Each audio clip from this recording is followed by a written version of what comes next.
जिनका परम पावन चरित जल निधि समान अपार है। जिनके गुणों के कथन में गणधर न पावे पार है। बस वीतराग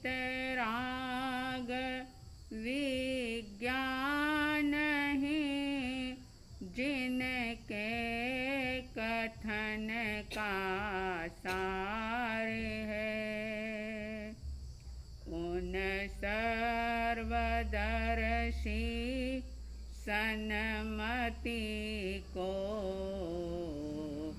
वंदना शत बार है। उन सर्वदर्शी सन्मति को वंदना शत बार है।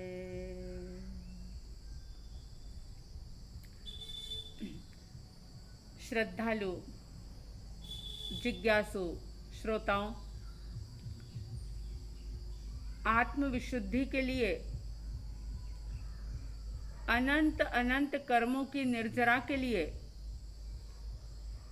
आत्मसिद्धि शास्त्र जो श्रीमद् राजचंद्र जी के द्वारा रचा गया है, उसका स्वाध्याय चल रहा है। इस आत्मसिद्धि शास्त्र में मुख्य रूप से सम्यक दर्शन के 6 स्थानकों का विस्तार किया गया। मुमुक्षुओं के लक्षण बताए, मतार्थी के लक्षण बताए और भी अन्य अनेक प्रकार की चर्चा इस आत्मसिद्धि शास्त्र के अंदर की गई। सम्यक दर्शन के 6 स्थान आत्मा है, आत्मा नित्य है, आत्मा कर्मों का कर्ता है, आत्मा कर्मों का भोक्ता है, मोक्ष है। इन 5 स्थानकों की बात आपने सुनी और इन 5 स्थानकों के संबंध में किसी भी भव्य आत्मा के मन में आत्मार्थी या मुमुक्षु आत्मा के मन में जो भी जिज्ञासाएं हो सकती थी, उन जिज्ञासाओं को भी यहाँ पर प्रस्तुत किया गया और पूरे न्याय के साथ, तर्क और युक्ति के साथ सत्य की स्थापना करते हुए उन जिज्ञासाओं को समाधान भी दिया गया। सिद्ध किया गया कि आत्मा का अस्तित्व है, ये भी सिद्ध किया कि आत्मा नित्य है। उसके बाद आत्मा कर्म का कर्ता है, इसके संबंध में जो भी जिज्ञासाएं हुई थी उसका भी समाधान देकर के ये बात सिद्ध की गई कि आत्मा किस प्रकार से कर्म का कर्ता होता है। और उसके बाद जीव ही, आत्मा ही, यानी कर्म को करने वाला ही कर्म का भोक्ता होता है, इस बात को भी सिद्ध किया गया। और 5वें पद के अंतर्गत आत्मा कर्म से मुक्त होकर के मोक्ष को प्राप्त कर सकती है, यानी कि मोक्ष है। इस संबंध में जो भी शंकाएं थी उसको भी समाधान देकर के मोक्ष की सिद्धि की गई, यानी मुक्त अवस्था इस जीव को प्राप्त हो सकती है और वहाँ पर निज के आनंद का उपभोग किया जाता है। इस बात को बताया गया। छठा पद जिसमें ये कहा है कि मोक्ष के उपाय हैं, क्योंकि मोक्ष है तो स्वाभाविक है कि मोक्ष प्राप्ति के कोई न कोई उपाय अवश्य होने चाहिए। तो छठे पद में ये बात कही कि मोक्ष के उपाय हैं, तो इस पद को सुनकर के शिष्य के मन में शंका पैदा हुई कि मोक्ष प्राप्ति का क्या उपाय हो सकता है। तो 92वीं गाथा के अंदर शिष्य या कोई भी जिज्ञासु अपनी जिज्ञासा प्रस्तुत करते हुए कहता है, होय कदापि मोक्ष पद नहीं अविरोध उपाय, कर्मो काल अनंत ना साथी छेद्या जाय। होय कदापि मोक्ष पद कह रहे हैं कि कदाचित ये मान लें कि मोक्ष पद है, मुक्त अवस्था प्राप्त होती है, लेकिन नहीं अविरोध उपाय, उसको प्राप्त करने के उपाय नहीं हो सकते, अविरोध रूप से नहीं हो सकते। कारण क्या? तो जिज्ञासा इस प्रकार से उठती है कि कर्मों काल अनंत ना, अनंत अनंत काल से, अनादि काल से हर जीवात्मा, संसारी आत्मा कर्मों का अर्जन कर रही है। प्रतिपल 7 या 8 कर्म का बंध हर जीवात्मा को होता है, चाहे वह सो रहा है, जाग रहा है, कोई भी क्रिया एक्टिविटीज कर रहा है। लेकिन ज्ञानी कहते हैं कि 7 या 8 कर्मों का बंध, 8 इसलिए कि जिस वक्त आयुष्य कर्म का भी बंध होता है, और आप सब जानते हैं कि आयुष्य कर्म का बंध जीवन में एक ही बार होता है। तो जिस वक्त आयुष्य कर्म का बंध हो रहा है, उस वक्त 8 कर्म का बंध होगा, और जिस समय में आयुष्य कर्म का बंध नहीं हो रहा, या तो बंध चुका है, या अभी वर्तमान में जिस समय में आयुष्य का बंध नहीं हो रहा, उस समय में 7 कर्मों का बंध होगा। तो जिनवाणी ये कहती है कि 7 या 8 कर्मों का बंधन ये जीवात्मा अनादिकाल से कर रहा है। जिस भी गति में गया, जिस भी योनि में गया, जो भी शरीर इसे प्राप्त हुआ, निरंतर निरंतर मिथ्यात्व और अज्ञान के कारण से, कषायों के कारण से कर्मों का बंधन होता ही चला गया। कभी शुभ कर्म का बंध हुआ, तो कभी अशुभ कर्म का बंध हुआ। तो कह रहे हैं कि कर्मों काल अनंत ना, यानी कि अनादि काल के जो अनंत कर्म इस जीवात्मा ने बांधे हैं, एकत्रित किए हैं, संचित किए हैं, कार्मण शरीर को बढ़ाया है, तो साथी छेदिया जाए। उन अनंत काल के कर्मों को किस प्रकार से तोड़ा जाए, क्योंकि मनुष्य का जीवन बहुत सीमित जीवन है और कर्म बहुत है। जीवन छोटा है और कर्म इतने ज़्यादा हैं कि इतने छोटे से जीवन के अंदर उन सारे कर्मों का क्षय कैसे हो सकता है।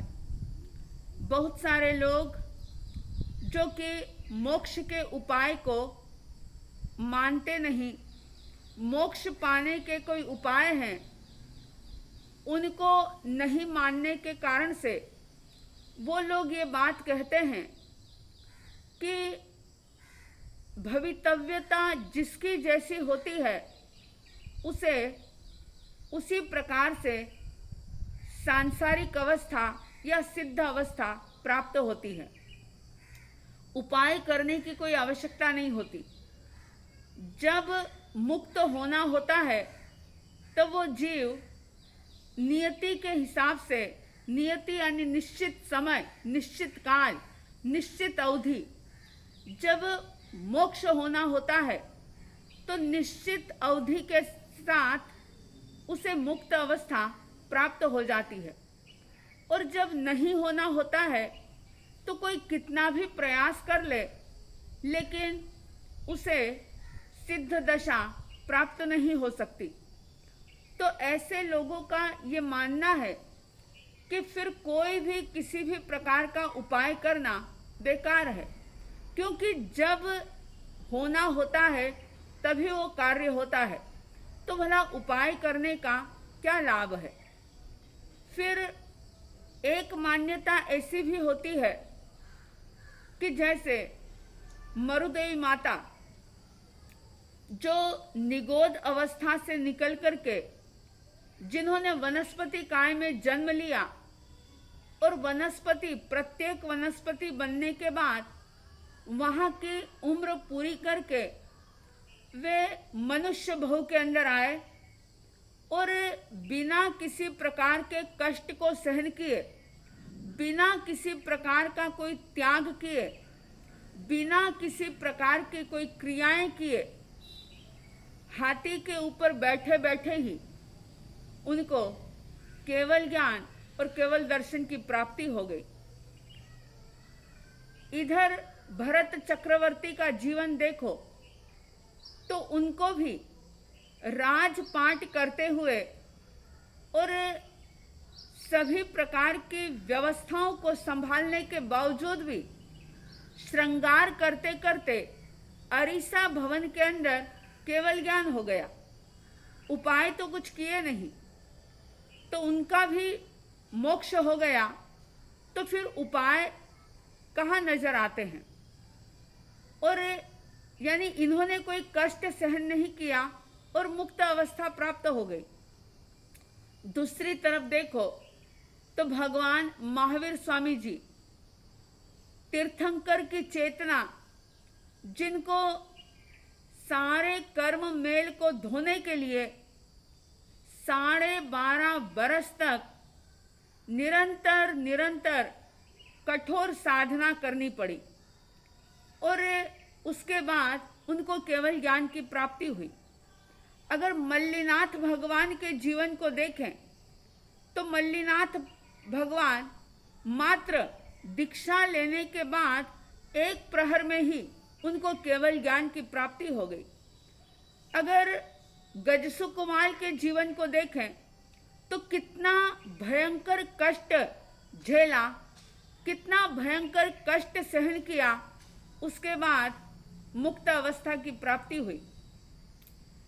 तो जो मोक्ष का उपाय नहीं मानते वे ये कहते हैं कि अगर कोई मोक्ष का उपाय होता, मोक्ष पाने का कोई एक विशेष प्रकार का उपाय होता, तो फिर ऐसा क्यों होता कि कोई तो बिल्कुल भी कष्ट सहन ना करे और उनको मुक्त अवस्था प्राप्त हो जाए, और कोई इतना कष्ट झेले, इतने कष्टकारी क्रियाएं करे, इतना लंबा समय कष्ट झेलने में, क्रियाएं करने में बिता दे।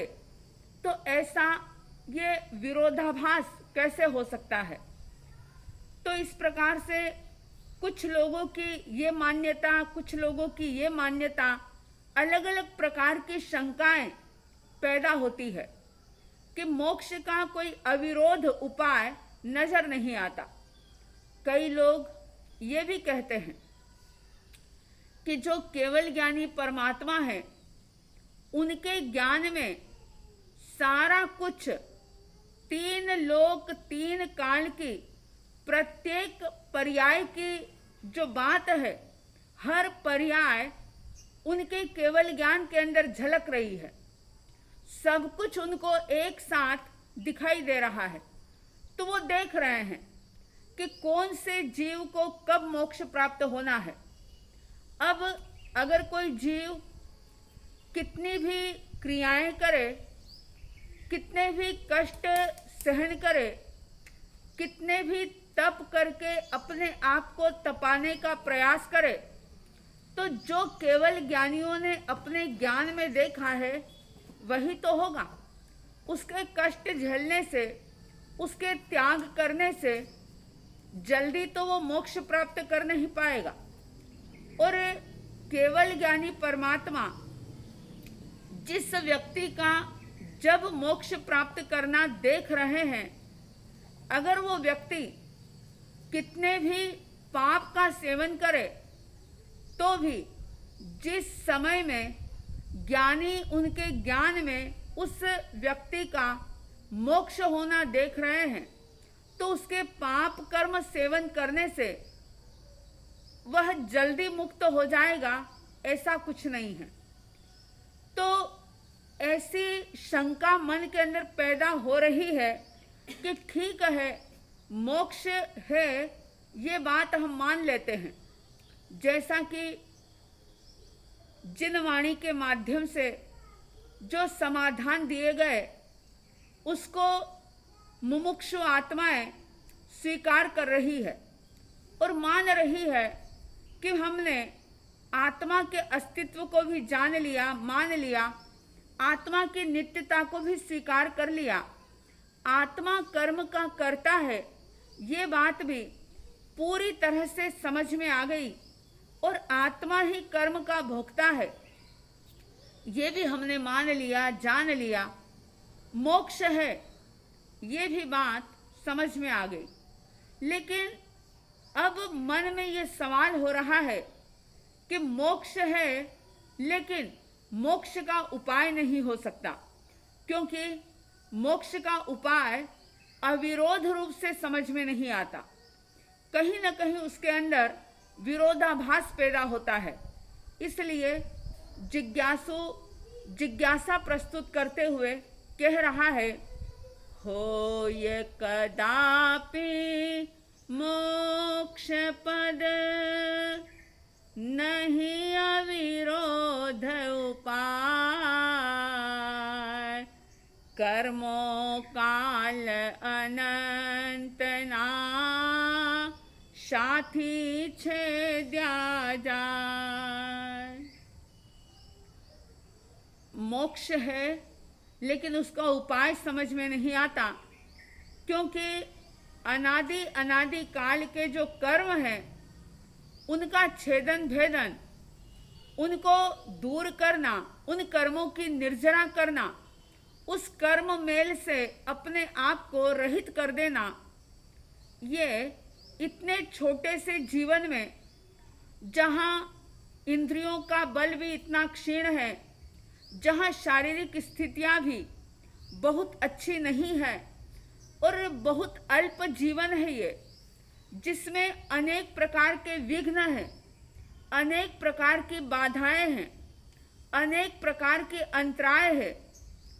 तो भला ऐसे में उन अनादि काल के संचित किए गए कर्मों को किस प्रकार से तोड़ा जाए, छोड़ा जाए, ये बात समझ में नहीं आई। और इतना ही नहीं, एक नहीं, दो नहीं, अपनी जिज्ञासा ये मोक्ष के उपाय के बारे में शिष्य 5 गाथाओं के अंदर प्रस्तुत करते हैं। आगे की और 4 गाथाओं में इसी प्रकार की जिज्ञासाओं को रखा जाएगा कि मोक्ष के उपाय को कैसे माना जाए। और श्रीमद् राजचंद्र जी जो मोक्ष के उपाय की चर्चा करते हुए, यानी जिज्ञासुओं की जिज्ञासाओं को शांत करने के लिए एक नहीं दो नहीं लेकिन 28 गाथा के अंदर उसका समाधान देंगे और ये सिद्ध करेंगे कि मोक्ष था, मोक्ष है और मोक्ष आगे भी रहेगा। काल चाहे कोई भी हो, इंसान के शारीरिक संज्ञान स्थिति संस्थान कोई भी हो, लेकिन अगर भव्य आत्मा सम्यक प्रकार से मोक्ष का उपाय करे, अगर मुक्त होने की दिशा में आगे बढ़े तो वह जरूर मुक्त हो सकता है। ऐसे मोक्ष के उपाय हैं। इस मोक्ष के उपाय की चर्चा 28 गाथा के अंदर की गई है। बहुत विस्तार है। वैसे तो देखा जाए तो एक एक गाथा के अंदर श्रीमद जी ने अपनी प्रकांड प्रज्ञा के कारण से, प्रकर्ष प्रज्ञा के कारण से उन्होंने संपूर्ण सागर को मानो गागर के अंदर भर दिया हो। 142 गाथाओं के अंदर पूरे जिनागम का सार बता देना सचमुच कोई श्रीमद जैसा विरल व्यक्ति ही ये कार्य कर सकता है। तो बड़े अहोभाव के साथ श्रीमद जी का स्मरण करते हुए उनकी शुद्ध चेतना को वंदन करें, नमन करें और मोक्ष के उपाय जो आगे बताए जाएंगे उसको सुने और मोक्ष के उपाय के बारे में किस किस प्रकार के प्रश्न, शंकाएं मन के अंदर हो सकती है उसको भी अपने भीतर से कुरेदने का प्रयास करें और उसको निकाल करके सम्यक प्रकार की श्रद्धा को मजबूत करें। और याद रखें कि ये कार्य सिर्फ इस जीवन के अंदर हो सकता है, बाकी सारे कार्य अनेक जीवन के अंदर किए। अगर ये चीज इस जीवन के अंदर हो गई तो समझ लेना कि सचमुच ये जीवन सार्थक हो गया। आप में, हम में, सब में सम्यक दर्शन के इन 6 स्थानकों पर दृढ़ आस्था का भाव पैदा हो, आप और हम सभी मोक्ष मार्ग पर आगे बढ़ सकें, ऐसी साध्वी द्वय की तरफ से हार्दिक शुभ मंगल भावनाओं के साथ जय प्रभु महावीर।